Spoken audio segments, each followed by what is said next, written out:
Halo Sinekrip, balik lagi sama gua Rashid Hari. Jadi gimana? Udah masuk minggu ketiga bulan puasa ya. Puasanya seperti apa? Silakan kalian share pengalaman kalian, atau share itu juga nih, pengalaman kalian datang ke bioskop selama bulan puasa. Kira-kira gimana? Silakan di-share ya. Karena emang bulan puasa nih dari tahun ke tahun tuh kayak dianggap sebagai bulan yang sepi buat film bioskop lah. Kayak kuburan untuk film-film bioskop, sayang ya.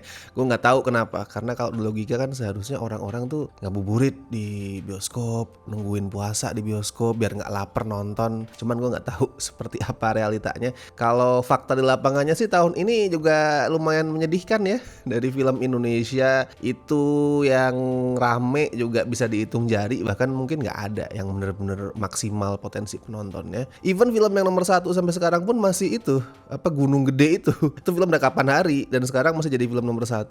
Tapi oke lah kalau gitu. Kali ini yang akan gue bahas adalah film Korea nih, yaitu yang punya judul Nocturnal, dibintangi sama Ha Jung Woo. Semua orang udah tahu pasti siapa Ha Jung Woo. Sama ada Kim Nam Gil juga di sini. Dan banyak lagi supporting actors yang gue yakin kalau misalkan lu sering nonton film Korea atau drakor pasti lu familiar. Walaupun mungkin kalau lu nyebutin namanya lu nggak akan tahu ya. Gue bahkan nggak hafal juga namanya. Tapi begitu orangnya nongol tuh langsung gue tahu orang ini. Dan Nocturnal nih sebenarnya dia film yang gue lihat menjanjikan banyak hal sih. Pertama, dia ini formatnya adalah thriller balas dendam, revenge thriller, which is itu adalah salah satu menu andalannya sinema Korea ya. Bahkan gue rasa nggak berlebihan kalau Korea itu disebut sebagai negara yang paling jago bikin film-film bertema balas dendam. Dan yang kedua, ini film punya premis yang menarik banget, yaitu tentang ada novel yang alur ceritanya itu bisa memprediksi aksi kejahatan yang terjadi in real life. Jadi lu bayangkan, ini tema balas dendam yang udah jago banget lah digarap sama sineas Korea, ditambah ada premis yang unik kayak tadi. Jadi gue ngeliat Nocturnal tuh dari luar, anjir ini istilahnya dalam tanda kutip ya, seksi banget ini film nih. Kalau ceritanya ini ngomongin soal karakter yang namanya Bae Min Tae, dia ini yang diperanin sama Ha Jung Woo. Sekarang Bae Min Tae ini cuman seorang buruh pabrik biasa, tapi ada masanya dia dikenal sebagai sosok gangster yang ditakuti lah. Tapi suatu hari Min Tae ini terpaksa balik ke dunia underground setelah adiknya yang namanya Sok Tae itu ditemukan dalam kondisi nggak bernyawa. Sedangkan istri adiknya yang namanya Cha Mun Yong itu juga mendadak hilang. Simpelnya sih seperti itu. Ya kayak John Wick sebenarnya. Cuman kalau John Wick yang mati anjingnya, di sini yang mati adiknya. Sama lah si Bae Min Tae ini kayak John Wick. Orang-orang tuh kalau ngelihat dia atau denger namanya tuh langsung takut. Dia belum ngapa-ngapain udah anjir, Min Tae Hyung itu lah langsung takut. Dan si Ha Jung Woo nih as always lah kelihatan meyakinkan memerankan karakter dia. Walaupun biasanya dia meranin karakter yang orang baik ya, orang baik yang bermasalah biasanya. Kalau di sini dia meranin gangster yang ditakuti, dan tetap sih gue ngelihat dia itu convincing sebagai karakter yang dia perankan. Karakter gangster intimidatif yang ya kayak tadi gue bilang ya, nongol baru berdiri aja belum ngapa-ngapain tuh orang-orang udah takut. Kita percaya kalau Min Tae ini tanpa harus dia ngapa-ngapain itu dia bisa ngalahin semua musuhnya. Itu karena karismanya si Ha Jung Woo. Intinya si Bae Min Tae ini nanti bakal ngunjungin semua gangster di kota lah, termasuk mantan bos gangster dia yang namanya Sok Chang Woo, itu semua dikunjungin. Intinya buat nyari clue, ini sebenarnya yang bunuh adik gue nih siapa. Gue suka sih karakternya. Ini dia karakter yang bener-bener gak basa-basi. Even kalau tadi ya gue compare sama John Wick, John Wick itu masih ada sisi baiknya. John Wick gak akan gini, dia ketemu orang gak berdaya misal, terus orang itu bikin dia terganggu, mengganggu penyelidikannya, ya udah mungkin akan dia tinggal. Kalau Min Tae ini enggak. Di satu titik dia ketemu sama seorang polisi tua tuh, bapak-bapak polisi yang udah tua mungkin 60 tahun dan nggak tahu apa-apa. Cuman karena si Min Tae ini takut ketangkep dan si bapak polisi tua ini ganggu penyelidikan dia, disikat. Jadi ini karakter emang abu-abu banget, sangat-sangat ambigu. Nggak yang bener-bener jahat juga, tapi dibilang orang baik juga nggak bisa. Tipikal karakter di film-film thriller Korea yang dark lah. Gue suka karakter kayak gini, lebih real karakternya. Karena in real life kan nggak semua orang tuh bisa lu pisahkan ya, oh ini orang baik, ini orang jahat. Nggak, kehidupan nyata itu tidak hitam putih guys. Nah karakter Min Tae ini mewakili itu. Terus selain Min Tae ada juga novelis yang namanya adalah Kang Ho Ryong. Ini yang diperanin sama Kim Nam Gil. Dia ini yang nulis novel berjudul Nocturnal. Yang tadi gue bilang, novel itu somehow bisa memprediksi semua peristiwa terkait kematian si Sok Tae, adiknya Min Tae. Ini tipikal film yang akan bikin lu mikir. Dan satu yang gue suka dari skripnya adalah dia nggak mau nyuapin penonton, nggak yang kemudian dijabarin semua. Naskahnya tuh ngebiarin kita untuk nyusun teka-tekinya sendiri, nyusun puzzle-nya sendiri. Udah penonton silakan mikir sana, disusun sendiri puzzle-nya gimana. Cuman nggak yang terlalu terlalu ruwet sampai nggak bisa kita susun sendiri. Karena kan banyak tuh film-film yang kayak berusaha untuk sok pinter, ngebiarin yang nonton tuh wah sana menyusun puzzle-nya sendiri, tapi dia terlalu ruwet, nggak dikasih clue sedikit pun. Jadi yang nonton males akhirnya. Kalau Nocturnal ini untungnya masih ada di titik yang ya bisa dipecahkan lah. Kayak kita dikasih clue yang memadai, dikasih pola yang udah jelas, jadinya kita bisa nyusun puzzle itu sendiri. Ini film yang asik buat penonton yang doyan mikir. Kalau lu berharap film thriller revenge yang santai, yang udah cuman duduk terus ngelihat pukul-pukulan, mungkin lu bakal kecewa. Tapi kalau lu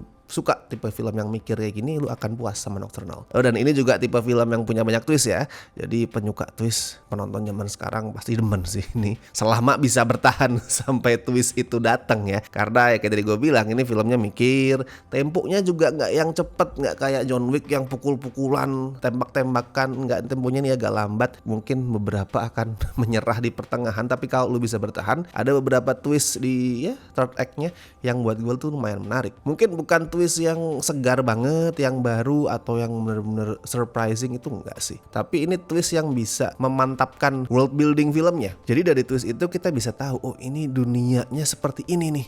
Ini dunia yang apa ya, bener-bener gelap lah, dimana pengkhianatan itu adalah hal biasa, dimana orang-orang yang ada siapapun itu nggak bisa lo percaya. Bahkan sepanjang film nih, gue punya perasaan yang buat gue tuh lumayan menarik. Gue ngikutin filmnya. Awalnya gue mikir, oh iya, Minta ini walaupun kasar, walaupun apa sih brutal, tuh tetap ini dia melakukan misi ini demi adiknya. Gue masih merasa oke, gue lagi mengikuti perjalanan orang baik nih, orang baik yang mungkin gak lurus. Tapi seiring waktu nih gue mulai bertanya-tanya, anjir, jangan-jangan yang gue ikuti perjalanannya ini bukan orang baik, ini bener-bener orang jahat nih kayaknya nih. Nah perasaan kayak gitu tuh menarik. Itu perasaan yang ya sekali lagi lebih banyak muncul di film thriller Korea, karena mereka kan paling seneng tuh mengaburkan batasan antara hitam dan putih ya, kayak tadi gue bilang. Nah tapi yang jadi masalah gini, misterinya tuh menarik, misterinya bikin gue penasaran. Tapi yang kurang bagus adalah gimana metode investigasi yang dipakai sama protagonisnya untuk memecahkan misteri itu. Si Mintae itu pada saat dia nyari tahu siapa dalang di balik kematian adiknya, yang dia lakuin sepanjang film itu sama. Sesekali dia berantem, yes, tapi mostly mungkin 80% durasi yang dia lakuin tuh sama. Dia datang nih ke sebuah tempat setelah dapat petunjuk ya, ketemu sama orang yang ada di sana. Misalkan dia datang ke restoran gitu, dia ketemu sama pemilik restorannya, ngobrol, interogasi, nyari tahu clue selanjutnya, udah cabut ke lokasi berikutnya, dan di lokasi berikutnya sama lagi kayak gitu yang dilakuin. Jadi gue ngeliat naskahnya kayak nggak ada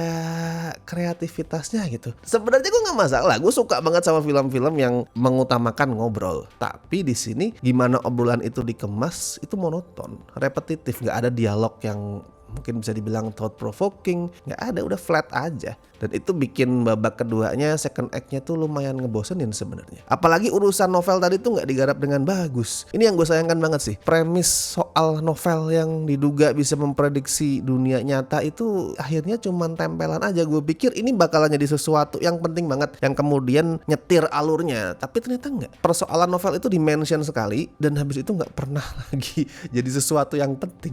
Dan bukan cuma novelnya aja ya, banyak banget hal di Nocturnal itu yang diperlihatkan seolah-olah hal itu penting, tapi turns out nggak penting. Termasuk karakternya, banyak banget di sini karakter yang, wih ini kayaknya nih karakternya keren nih, penting nih di cerita, tapi ternyata nggak. Kalau karakter itu dihilangin, ceritanya nggak berubah. Kayak misalkan si detektif Park tuh ada tuh, dia adalah detektif yang nantinya itu mengungkap misteri ya di balik novel Nocturnal yang ternyata bisa memprediksi dunia nyata. Udah, peran dia cuman itu. Padahal peran soal novel Nocturnal ini bisa juga dibawain sama Mintae. Dia kan juga ngelakuin investigasi tuh. Bisa dia mungkin nanti nemu novelnya di suatu tempat, dia baca, oh ini kok memprediksi kenyataan nih. Nah dia selidiki. Nggak perlu ada detektif Park, nggak perlu ada si detektif cewek itu siapa gue nggak tahu, bahkan sampai lupa namanya. Ada tiba-tiba detektif cewek yang jadi partnernya detektif Park, dan itu perannya nggak penting banget. Tapi yang paling gue sayangkan ya itu tadi soal novelnya. Karena novel buatannya si Kang Ho Ryong tadi, novel Nocturnal tadi itu punya pesan penting sebenarnya. Gue nggak akan reveal kaitan pesannya sebenarnya seperti apa ya. Tapi intinya dia itu ngebawa banyak pesan penting, dari soal isu domestic violence, KDRT, sama soal perihal ini life imitates art. Gimana kehidupan itu bisa loh berjalan senada dengan karya seni. Dan kadang-kadang itu bisa terjadi secara sengaja ya, dalam arti si individu in real life itu memang sengaja menjadikan sebuah karya seni itu buat rujukan dia dalam belajar. Terinspirasi lah dari buku itu. Ada banyak banget sebenarnya yang bisa digali soal eksistensi novel di ceritanya. Cuman